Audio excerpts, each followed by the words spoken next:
This video covers the steps for installing GRACO's Group 2-3 backless booster seat, BoosterBasic.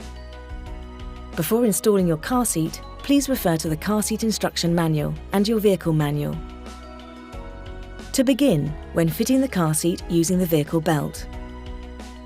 First, when your child is seated, pull the vehicle belt across your child's body, ensuring the lap belt is threaded through the belt guide under the armrest and insert into the buckle. The shoulder belt must also go under the armrest on the buckle side. Adjust the shoulder belt so it runs cleanly across the chest. Ensure there are no twists in the belt and tighten off any slack. We hope this installation video has been helpful. Remember to always refer to your car seat instruction manual and vehicle manual before installing your car seat.